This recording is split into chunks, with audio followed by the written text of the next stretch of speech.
Okay, so the very first shortcut I want to show you is how I grab thumbnails and save them to my swipe file automatically. So you can see right here, we're on YouTube. So if I click on this copy button and I come over here to this website that allows us to grab thumbnails and I just paste it in, hit enter, you can see it gives us the thumbnails. Now, the reason why I like this is because once I copy this and run this shortcut, I could just say, so save thumbnail, I'm gonna click enter. It's gonna work its magic. And now we can leave up out of here. If I come over to my file system, you can see, let's see here. So now that I'm at my file system, if I click on projects, YouTube swipe file, and let's sort this in order by date. And you can see that it pops up right here. And it bypasses the photos folder, which is what I love. I don't have to have a lot of photos up in my photo library of thumbnails that I just want to save and reference back to another time. So I'm able to do that super easily. I really, really like that thumbnail and this shortcut.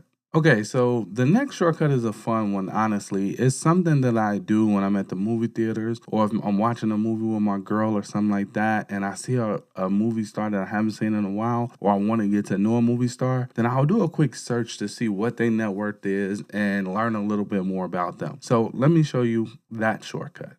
All right, so the shortcut that I use is called Hollywood.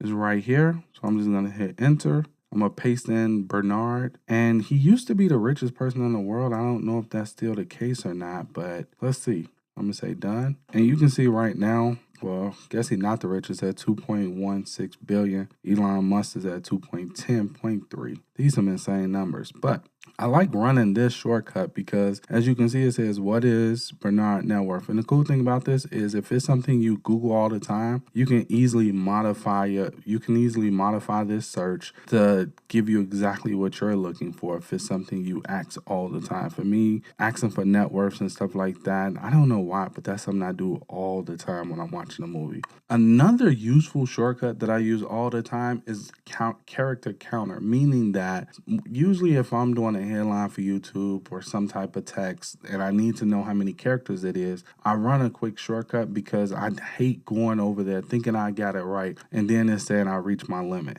So let me show you how I do this. We're gonna use this right here. So I'm just gonna grab some of this and I wanna see if this is over 100 characters. So I can copy it.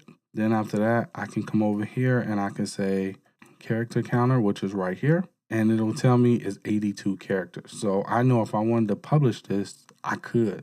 I use this all the time with Twitter and everything else. This is probably one of the most used shortcuts I have. Super simple, but very, very helpful. How's it going? Will here, and on this channel, I teach you how to boost your productivity, leveraging technology and automation to make creating content effortless. Let's talk automation. Okay, so admittedly, with this shortcut that I'm going to show you right here, you might not really use it, but just keep in mind, you can modify however you see fit. So to pull this one off, I'm going to go to Blink. This is a terminal. So next, what I want to do is I want to type in Ubuntu. So I'm going to click right here, and now it saved it to my clipboard. So now if I come over to Blink, I can paste this. It's gonna ask me, do I want to? I say enter, and then I put in my password.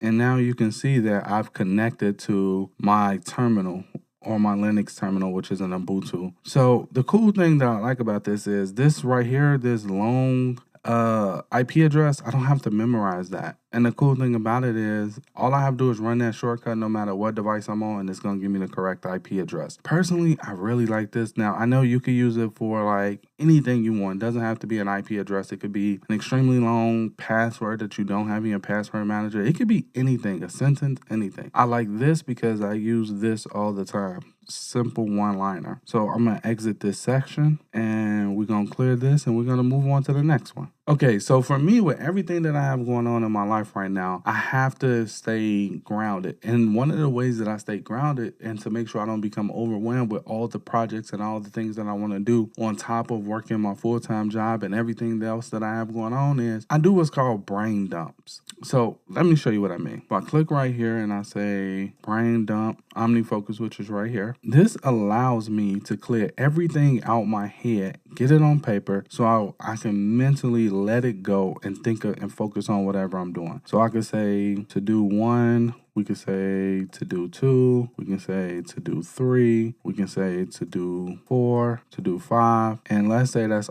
everything that's in my head. I could say done, and the cool thing about it is it goes off, nothing else happens, and I can go back to doing what I want to do. Now, if we go take a look at OmniFocus, we come over to Inbox, we can see that those are actually here, which is kind of cool, and hopefully you couldn't hear the car horn going off. It's by my window. Good, my bad. So we can see that those are automatically put in, and this allows me to free up my mental space so I'm not trying to remember to do this, and then I can come in and process these things later. So this right here is something that I use all the time to do brain dumps, especially when I'm feeling overwhelmed or don't know what's going on. I take a minute to clear my head. It works all the time. Okay, so this by far is probably the most complex shortcut I'm going to show you because it's a shortcut that I use all the time, especially when I'm cutting these videos. In fact, I'm going to show you, I'm about to let you see what I would do for this video. So right now I'm creating the 7 shortcuts that I use all the time. I don't have a folder structure for that shortcut yet. So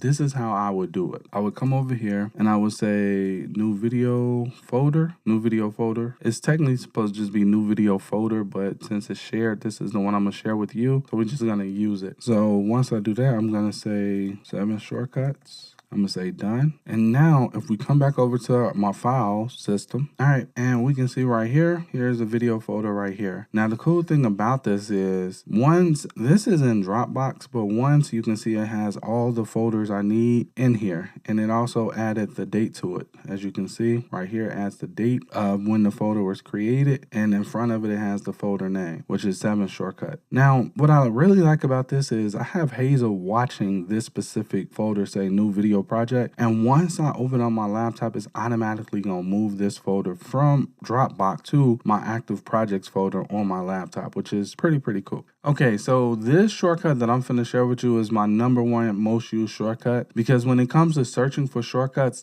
the search box for me don't always get it right. Sometimes it won't even pop up for me, and it'll just keep giving me a shortcut that I don't want. So what I did was I created a shortcut that allows me to search within Shortcuts app and take me directly to it. Let me show you what I mean. All right, so first let me give you an example. So if we click right here and we say new video folder, and if I take off that, delete it, you can see I'm not getting anything except new video folder shared, which is the one I'm going to share with you. However, it's another one up in there that is not showing me. So usually what I would do is if that's not working, I would just stay right here and I would say search shortcut. And then from here, I could say new video folder. Then I say done, and you see all the shortcuts with that specific thing come up for me. I don't have to worry about leaving the search box and coming someplace else to look for it. It all happens right there. So my hands never have to leave the keyboard. Pretty awesome. And you can see this is the one I'm looking for right here. But because I put in a new video folder over here, it shows me all the ones that I could possibly want. And I'm able to just click on them and keep going. Pretty cool shortcut. And this is my most used shortcut of all the shortcuts. So that's 7 of my shortcuts. And what I hope you notice when you download these shortcuts is they're not that difficult, meaning we're talking about 1 and 2 step shortcuts to get most of this stuff done. It's really simple. It's really easy. And honestly, once you start playing with shortcuts, it's really fun. Hope you enjoyed this video. If you did, make sure you let me know by giving me a thumbs up. And I think you'll enjoy this video next. It's going to walk you through some more shortcuts that I like to use. Admittedly, it's a little bit more complex, but it's enjoyable all the same. Till next time. Later.